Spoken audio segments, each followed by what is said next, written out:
बोलिए सद्गुरु कबीर साहेब की जय। सद्गुरु कबीर साहेब विरचित बीजक के ज्ञान 34 प्रकरण से आज ग शब्द पर विचार किया जाएगा। सद्गुरु कबीर साहेब ग अक्षर के माध्यम से कहते हैं, गग्गा गुरु के वचन ही मान, दूसर शब्द करो नहीं कान। गग्गा गुरु के वचन ही मान, दूसर शब्द करो नहीं कान। वहाँ विहंगम कबहु न आई, औगा कह के गगन रहा। सद्गुरु कबीर साहब मानो गा अक्षर के माध्यम से कहते हैं, गुरु के वचनों को मानो। और दूसरी बात कहते हैं, दूसर शब्द करो नहीं कान। अन्य वाणियों में तू अपने कान को मत लगा, अर्थात उधर ध्यान मत दे। कहाँ विहंगम कबहु न जाए, वहाँ विहंगम अर्थात पक्षी, मन रूपी पक्षी कभी नहीं पहुँच पाएगा। फिर यदि दूसरे वाणियों में कान दे दिया तो ये मन पक्षी उस स्थान पे नहीं पहुँच पाएगा। अवगाह कहीं के गगन रहा है। अरे तेरे पास अवगाह है जो ग्रहण में नहीं आता है, उसे वो प्राप्त होगा गुरु ज्ञान से ही, गुरुवाणी से ही, निर्णय वाणी से ही वो प्राप्त होगा। ये चौपाई का शाब्दिक अर्थ हुआ। सद्गुरु कबीर साहब कहते हैं, गग्गा गुरु के वचन ही मान। गा अक्षर मानो कह रहा है, गुरु की वचनों का पालन करो, ध्यान दो, मन लगाओ। गग्गा गुरु के वचन ही मान, गुरु की वाणी को मानो। अब कोई कहेगा, अब गुरु ने कहा है उस बात को हम मानेंगे। तो गुरुवाणी कौन है? किसी गुरु ने, हमने यहाँ से दीक्षा लिया और दीक्षा लिया, उस गुरु की वाणी को हम मानेंगे। तो गुरुवाणी मान लीजिए गुरु तो है, लेकिन वो हमें गलत रास्ते में लगा रहा है, गलत पथ बता रहा है, और गुरु की वाणियों के अनुसार हम चल रहे हैं, फिर भी जीवन से दुख नहीं जा रहा है, तो फिर वो गुरुवाणी कहाँ हुई? गुरुवाणी नहीं हुई। तो गुरुवाणी का मतलब होता है, निर्णय वाणी गुरुमुख होई, ताते पक्ष सब खोई। ये रामरहस साहेब ने पंचग्रंथि में कहा है, गुरुमुख वाणी, निर्णय वाणी गुरुमुख होई। जो निर्णय वाणी है वही गुरुमुख वाणी है। अब वो गुरुमुख वाणी, निर्णय वाणी बच्चा बोल रहा है कि स्त्री बोल रही है कि बूढ़ा बोल रहा है कि अनपढ़ आदमी जिसे कहा जाता है वो बोल रहा है, इससे कोई मतलब नहीं है। मतलब है वो निर्णय वाणी, अर्थात वो गुरुमुख वाणी है। अब कौन बोलता है, इससे ज़्यादा फर्क नहीं पड़ता। तो रामराज साहब ने साफ कर दिया है, निर्णय वाणी गुरुमुख वाणी उसे कहा जाता है जो 2 और 2 बराबर 4 होता है। 2 और 2 बराबर 5 होता है तो वो निर्णय वाणी नहीं है। एक हाथ 2 और दूसरे हाथ 2, ये निर्णय वाणी है। जैसा कर्म करोगे वैसा फल मिलेगा, ये निर्णय वाणी। और गुरु ने कह दिया, भगवान का नाम जपते रहो, गुरु का नाम जपते रहो, तुम्हारा सारा पाप ताप दूर हो जाएगा। ये क्या हो गया? ये निर्णयवादी नहीं हुआ, क्योंकि निर्णयवादी क्या कह रहा है? जैसा करोगे वैसा भरोगे। अब वहाँ क्या कहा जा रहा है? नाम ले लो, सब पाप ताप कट जाएगा। तो ये कहाँ हुआ? निर्णयवादी नहीं हुआ। इसलिए सद्गुरु कबीर साहब कहते हैं, गग्गा गुरु के वचन ही मान, गुरु के वचनों को मानो। अब ये भी समझने वाली बात है, किस गुरु की वाणी को मानो। कबीर साहब कहते हैं, पूरा साहिब से ये सब विधि पूरा होए, ओछे से नेह लगाए के मूलहु आवे होए। पूरा साहिब, जो गुरु पूर्णता को प्राप्त है, या फिर जो गुरु पूर्णता प्राप्ति की ओर लगे हुए हैं, यदि नहीं पहुँचे हैं तो उसके नज़दीक पहुँच गए हैं, लेकिन वो चल रहे हैं, पूर्णता की ओर नज़दीक पहुंच गए हैं, उनकी वाणी को मानो, या फिर पूरा गुरु है, पूर्णत्व को प्राप्त है, स्वरूप स्थिति में लीन है, या फिर ज्ञान ध्यान वैराग्य में प्रवीण है, ऐसे गुरु वाणी को मानो। अब क्या होगा? तुम्हारे जीवन में स्वरूप बोध होगा, स्वरूप स्थिति होगी। गुरुमुख वाणी से ही स्वरूप स्थिति होती है, क्योंकि गुरुमुख वाणी का मतलब ही होता है कि आत्मा जैसा है वैसा मन को, इंद्रियों को और वाणी को बना लेना। आत्मा कैसा है? शुद्ध है, बुद्ध है, मुक्त है और ज्ञान स्वरूप है। हम कहते हैं ना, आत्मा कैसा है? शुद्ध है, निखालिस है। निखालिस का मतलब उसमें जड़ नाम की चीज कुछ भी नहीं है। तो मन को भी वैसा ही बना लो। अब क्या करते हैं? जड़ में जोड़ लेते हैं, ये शरीर मैं हूँ, ये नाम मैं हूँ, ये मकान मेरा है, हम जड़ में जोड़ लेते हैं। तो आत्मा शुद्ध बुद्ध कहाँ हुआ? आत्मा तो है, लेकिन वो आत्मा मिल गया। तो कहने का मतलब है आत्मा शुद्ध है, तो हम अपने जीवन को, मन को शुद्ध ही रखें, आत्मा शुद्ध में ही रखें। बुद्ध, बुद्ध का मतलब जागृत होता है, मन को अज्ञान में बेभान होने ना दे, जागृत रखें।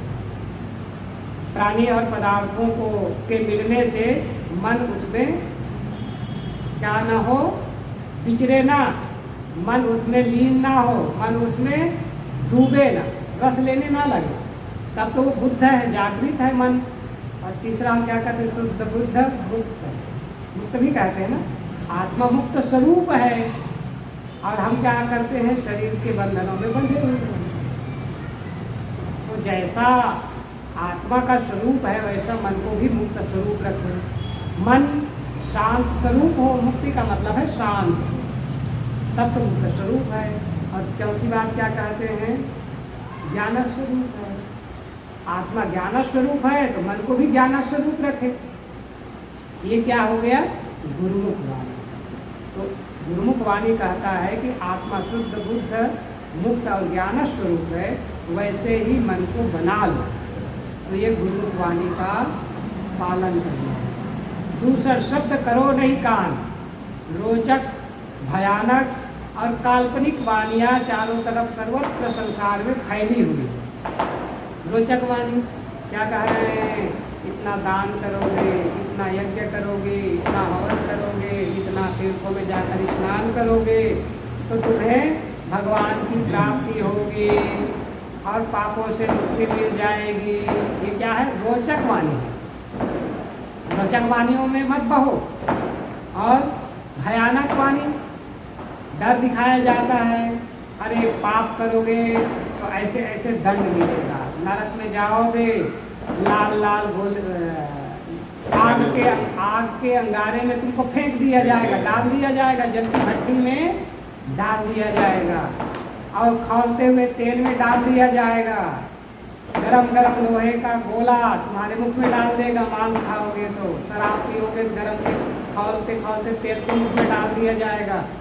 इस प्रकार से भयानक वाणियों के माध्यम से डरा करके, स्वर्ग का लोभ दिखा करके और डरा करके, भय दिखा करके लोगों को रास्ते में लाने का काम करते हैं। अभी साहब कहते हैं रोचक वाणी, भयानक वाणी और महिमा परक काल्पनिक वाणियों की जाल में मत फंसो कि अमुक महात्मा है, उसके छू लेने से सारा पाप ताप दूर हो जाता है। ये महिमा परक वाणी, काल्पनिक वाणी है। किसी के छूने से किसी का रोग दूर हो जाएगा। हाँ, किसी ने बताया औषधि और उस औषधि का हमने सेवन किया तब रोग दूर होगा, ये अलग विषय है। लेकिन छू देने मात्र से, देख लेने मात्र से, स्पर्श कर देने मात्र से रोग दूर नहीं होता है। ये क्या है? महिमा परक काल्पनिक वाणी है। कभी साथ कहते हैं दूसर शब्द करो नहीं कान। काल्पनिक, रोचक और भयानक वाणियों में पढ़ो मत, किंतु यथार्थ वाणी, गुरुमुख वाणी का आदर करो। आज संसार में प्रायः देखा जाता है आदमी रोचक, भयानक और काल्पनिक वाणियों में ही पड़े हुए हैं।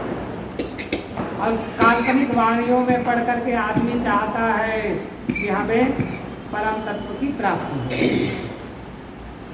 भाई परम तत्व की प्राप्ति तो तब होगी जब रोचक, भयानक और काल्पनिक वाणियों का मन से त्याग होगा। क्या हुआ था? क्यों?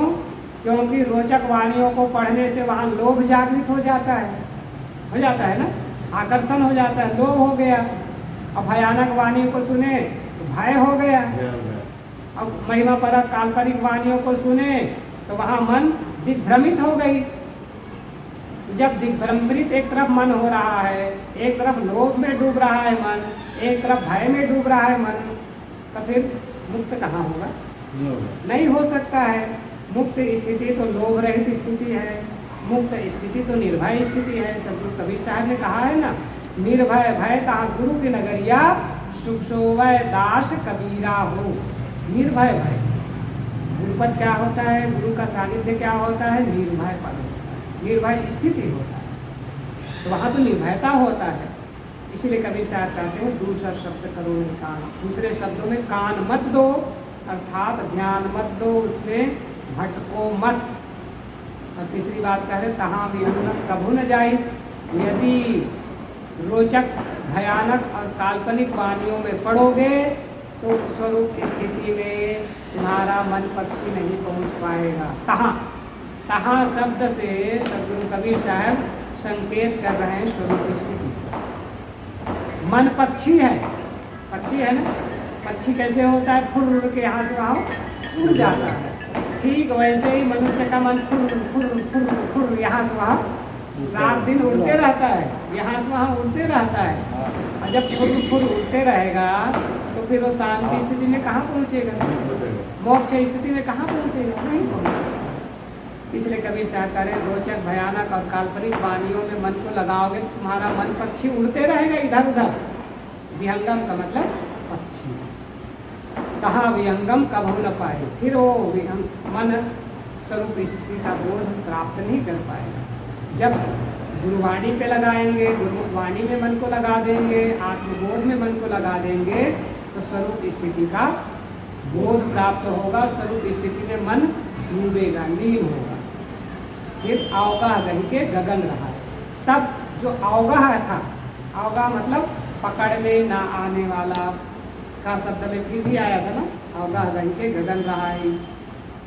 जो पकड़ में नहीं आ रहा था वो पकड़ में आने लगा। अवगाह क्या था? आत्मा। आत्मा होते हुए, अंदर होते हुए भी वो पकड़ के बाहर था। जैसे कोई आदमी चाहे कि मैं अपने दायां हाथ से दाएं हाथ को पकड़ लूँ, तो दाएं हाथ से दाएं हाथ को हम पकड़ सकते हैं।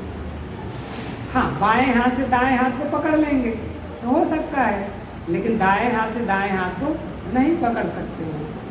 तो हम मान लेते हैं कि दायां हाथ भी तो मेरा ही है, दायां हाथ भी तो मेरा ही है। तो जब मेरा ही है तो पकड़ने का प्रश्न क्या? मेरा है ही, पकड़ाया ही है। मेरा है मान लिए मतलब पकड़ा हुआ है। या फिर कोई आदमी, उसमें आता है, उपनिषद में आती है बात, याज्ञवल्क्य को जनक की सभा में लोगों ने पूछा, सभा लगी हुई थी, जनक ने सभा लगाई थी कि जो ब्रह्म ज्ञान देगा, जो आत्मज्ञान, वहाँ पर ब्रह्म ज्ञान शब्द रखा गया है, जो मुझे ब्रह्म ज्ञान देगा उसे मैं 100 गायें दूंगा और 100 गायों के सींगों में सोने के रत्न जड़ित सोने बंधे हुए होंगे। सींगों पर, सभी गायों के सींगों पर रत्न जटित सोने के धातु बंधे हुए होंगे। 100 गायें दूंगा जो मुझे ब्रह्म ज्ञान देगा। बहुत से ब्रह्म ज्ञानी, बहुत से पंडित पुरोहित सब सभा जुट गई ब्रह्म ज्ञान देने के लिए, लेकिन सब के सब डर रहे थे कि हम ज्ञान दें और दूसरा हमें हरा दे, फिर बेइज्जती हो जाएगी, गाय तो मिलेगी नहीं। सब एक दूसरे को ताक रहे हैं। और याज्ञवल्क्य आता है अपने शिष्यों के साथ और अपने शिष्यों को कहता है कि ये शिष्यों, सारी गायों को हाँको, ले चलो हम अपने आश्रम में। तो लोग देख करके अवाक रह गए, इतना बड़ा ब्रह्मज्ञानी है याज्ञवल्क्य। अरे ये तो साधारण कर्मकांडी है, ये पुत्रेष्टि यज्ञ कराता है और तमाम यज्ञ कराता, सुमेध यज्ञ कराता है, यज्ञ कर्मकांडी है, इसे कहाँ ब्रह्म ज्ञान होगा। लेकिन याज्ञवल्क्य ज्ञानी भी थे, तो लोगों ने प्रश्न पूछना शुरू किया, अरे तुम ही बड़ा ब्रह्म ज्ञानी हो, सारी गायों को हाँक रहे हो बिना जवाब दिए, बिना प्रश्नोत्तर किए। तब याज्ञवल्क्य कहता है, मैं बड़ा ब्रह्म ज्ञानी नहीं हूँ, हाँ मुझे गायों की जरूरत है, इसलिए मैं गायों को हकवा रहा हूँ। मुझे गायों की जरूरत है, इसलिए गायों को ले जा रहा हूँ। तब लोगों ने कहा, ऋषि मुनि सब बैठे थे, बड़े बड़े प्रकांड पंडित बैठे थे, उन्होंने कहा ऐसे नहीं जा सकते, हमारे प्रश्नों का जवाब देना पड़ेगा। तब लोगों ने कहा, ये बताओ ब्रह्म कहाँ रहता है, ब्रह्म को कैसे पकड़ा जाएगा, दिखाओ ब्रह्म कहाँ है। लोगों ने कहा, दिखाओ ब्रह्म कहाँ है। तो तब याज्ञवल्क्य ने कहा, उदाहरण दिया, अरे जो कह रहा है ब्रह्म कहाँ है, उसको मैं कैसे दिखाऊं। फिर उसने उदाहरण दिया, फिर लोगों ने कहा कि फिर बताओ कैसे हम पकड़े ब्रह्म को, कैसे जाने। तब याज्ञवल्क्य ने कहा, जैसे ब्रह्म ही खुद कह रहा है कि मैं ब्रह्म हूँ, फिर उसको कैसे दिखाऊं मैं तुमको, कैसे बताऊं तुमको, जो खुद कह रहा है मैं ब्रह्म हूँ। फिर उन्होंने उदाहरण दिया, जैसे नगाड़े की आवाज़ को पकड़ा नहीं जा सकता है, जैसे तुरही से निकली हुई आवाज़ को पकड़ा नहीं जा सकता है, जैसे वाद्य यंत्र से निकली हुई आवाज़ को पकड़ा नहीं जा सकता है, केवल सुना जा सकता है। किंतु यदि नगाड़े को, तुरही को और वाद्य यंत्र को यदि बजाने वाला पकड़ा हुआ है, मानो उसने आवाज़ को पकड़ लिया है। क्यों? क्योंकि उसके हाथ में कला है वो आवाज़ निकालने की, मानो वो पकड़ा हुआ है। ठीक वैसे ही ब्रह्म के द्वारा ही आवाज़ निकलती है, ब्रह्म ही बोल रहा है, फिर मैं उसको तुमको कैसे दिखाऊं। जो बोल रहा है वही तो ब्रह्म है, जो सुन रहा है वही तो ब्रह्म है, जो जान रहा है वही तो ब्रह्म है। इस प्रकार से बात आती है। तो कहने का तात्पर्य है, सतगुरु कबीर साहब इसमें कहते हैं, अवगाह गई के गगन रहा है। जो अवगाह आत्मा था, जो पकड़ में न आने वाला आत्मा था, घट में होते हुए बस मान लिए कि मैं ही तो हूँ, बस पकड़ में आ गया। जैसे मैंने कल भी कहा था कि हम अपने आँखों को कभी नहीं देखते हैं, किंतु आँखों से देखते हैं, इसलिए मानते हैं कि मेरी आँखें हैं। ठीक वैसे ही आत्मा है तो बोलना हो रहा है, आत्मा है तो सुनना हो रहा है, आत्मा है तो जानना हो रहा है। इसी ने बहुत सुंदर गाया है, बता तेरे मुख से कौन बोलता है, तू बोलता है कि मुख बोलता है। बता तेरे मुख से कौन बोलता है, ये मैं की आवाज़ आती कहाँ से, आती जहाँ से बैठा वहाँ कौन। घर तुझे पता है बंदे जरा तू बताना, बता तेरे मुख से कौन बोलता है, तू बोलता है कि मुख बोलता है। मुख बोलता है कि बोलने वाला भीतर है, बोलने वाला आत्मा है, तो मुख से आवाज़ निकलती है। और जिस दिन वो निकल जाता है तो मुख तो रहता है, लेकिन उससे आवाज़ नहीं आती है। इसका मतलब बोलने वाला शुद्ध चेतन आत्मा है। तो कहने का तात्पर्य है, केवल उसका बोध प्राप्त हो जाता है, जान लेते हैं, समझ लेते हैं, तो मानो आत्मा हमें पकड़ में आ गया। अवगाह था, पकड़ में नहीं आता, मन में, बुद्धि में, इंद्रियों के पकड़ से बाहर है, क्योंकि वो मन, बुद्धि, इंद्रिय और पंच विषयों से परे है, इसलिए वो पकड़ में नहीं आ सकता। किंतु हम मानते समझते हैं कि वो मैं खुद हूँ, बोलने, सुनने, जानने, देखने वाला और मन, चित्त, बुद्धि, अहंकार को शक्ति देने वाला, तो मानो वो पकड़ा हुआ है, स्वरूप स्थिति हो जाता है। तो कहने का मतलब है, इस चौपाई के माध्यम से सदगुरु कबीर साहब आत्म स्थिति की बात, गुरुमुख वाणी की बात और भयानक, रोचक और काल्पनिक वाणियों में पढ़ करके लोग भटकते हैं और अपने स्वरूप से दूर होकर के संसार वन में जन्म मरण के चक्कर में गोता लगाते हैं। उस बंधन को मिटाने के लिए भी उपाय बताते हुए इस चौपाई में कहते हैं, सबसे पहली बात गुरुमुख वाणी पर ध्यान दो, उसे श्रवण करो, उसका आदर करो और उसके अनुसार से जीवन बनाओ। रोचक, भयानक और काल्पनिक वाणियों के चक्कर में पड़ करके संसार में भटको मत और मन रूपी पक्षी को, मन रूपी चंचल पक्षी को पकड़ करके ज्ञान में बांध करके रखो। ज्ञान, वैराग्य और भक्ति के रस्सी से बांध कर रखो, तब वो स्वरूप की स्थिति में लीन होगा और फिर तुम्हारा आत्मा अवगाह था, स्वरूप अवगाह था, वो पकड़ में आ जाएगा। फिर तुम्हें कुछ भी चीज़ प्राप्ति की आवश्यकता नहीं होगी। जीवन में संतोष होगा, जीवन में आत्मसंतोष होगा, आत्म शांति होगी और तृप्ति होगी और यही जीवन का परम फल है। बोलिए सद्गुरुदेव की जय।